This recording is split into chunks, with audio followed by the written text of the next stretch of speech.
What's going on, everybody? Um, just want to make a quick video of an upcoming build I'm going to be doing and posting up right after the first of the year here. But first, I want to thank all my subscribers and everyone that watches my videos. It's much appreciated. I want to wish you all a happy new year. I hope 2024, you know, is a lot better year for you than the past couple of years have been. So, I'm going to be doing the 3HP TC Sounds 3HP Volcano Top. It is an amazing motor. It's an excellent motor. It's Tilo Stompler design motor. And what I was going to do was go back, since I'm building it into a 12-inch, was using one of the TI frames that I have.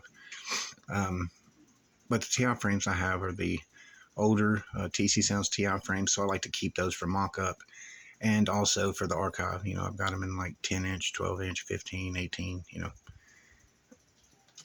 But for this, I want to do a little something different, so I reached out to Paul Pierce and asked him if he still had any of the baskets that he had done up, a couple of years ago, and he did. I do a lot of business with Paul Pierce. He's a great guy. He builds some very, very, very amazing woofers. Again, if you're looking for something, especially Neo, he is the guy to go to.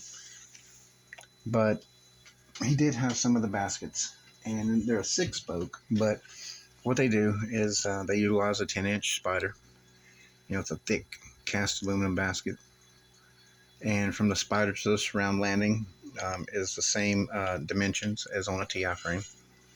So this is the basket, and I have spacers down, but I'm going to use this frame. And once I got the frame, I did some measuring, and I 3D printed a 10-inch spider spacer to go in there for a reason. And what I'm going to do, I haven't decided which spiders I'm going to use just yet, but what I did was I put a 10-inch spider in there, and then I set the cone on top, and then I measured from the spider to the cone, and that's where I got the 3D printed spider adapter for. So what I'm going to do, I'm not sure if I'm going to use these red because they are a little soft, but I've got some black ones that are a little softer. So essentially what I'm going to do is I'm going to put one down on the spider landing, and then I'll put the spider adapter in it, and then the top spider with the leads on top. Again, by doing that, putting the spider adapter in it, once the top spider's in place, I have some low FS 12-inch cones that have the rib surrounds. See if we can get that in there. And these are not like some of the surrounds that don't. These have the actual ribs go all the way through the foam, so they're not just for looks. They actually serve their purpose to keep the surround from dimpling, under heavy excursion. But once the cone is in place, it meets the spider, leaves like 1/8 of an inch, or maybe a little less than 1/8 of an inch between the spider and the cone body. So it gives me a nice, glue bead joint for the triple joint. I'll put a concave dust cap in it for a compression cap, and then probably, a bigger, carbon fiber cap or whatever. But I'm going to build this, with a lower FS. I want the subwoofer to be able to really dig down deep in the lows, have really good low end extension out of it. Also, I'm going to be using this 3-inch coil. This American made coil. It's all copper. It's very heavy, which will aid in the FS as well. This does have the the American Black high temp glue on it, but this is a replica of the a TC Sounds 3-inch coil, and again it's very heavy. It fits the gap extremely tight, so with this using this particular coil, and a softer suspension and so forth. We're going to increase the sensitivity on it, also the efficiency on it, and this will be built, geared more towards sound quality while still having a lot of output.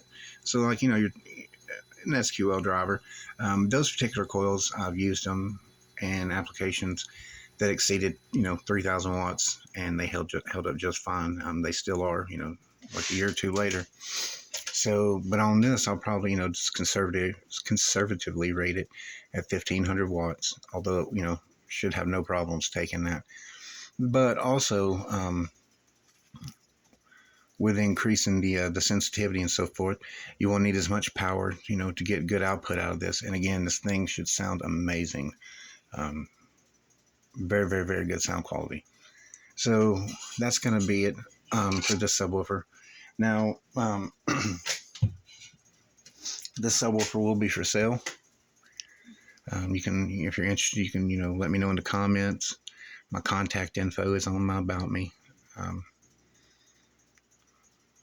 So, just let me know. This will be a very, very, very nice driver. I was building another pair of 8s for a guy that I already built a pair for several months ago. He's been running his truck. He wants to run 2 more with a seat lift. They'll work in small sealed and small ported enclosures. The FS on those are around 38. I had a bunch of those motors and baskets, so he wanted another pair. So that's what I've been working on too. And on the Nemesis 8, fixing the leads on them. I'll have a video up again right after the first of the year here. Well, repairing that. And that sub will either be for sale or going to get raffled off, one or the other. So I just want to kind of show you guys what I'm going to be doing, and to get some content out right before the first of the year. So again, I just want to thank all you guys. Again, with the holidays, from November on, my father battling his bladder cancer, I just haven't put enough time into making the videos, but I'll try to do more. So anyways, I just want to wish you guys again a happy new year. Stay safe, and I'll see you on the next one.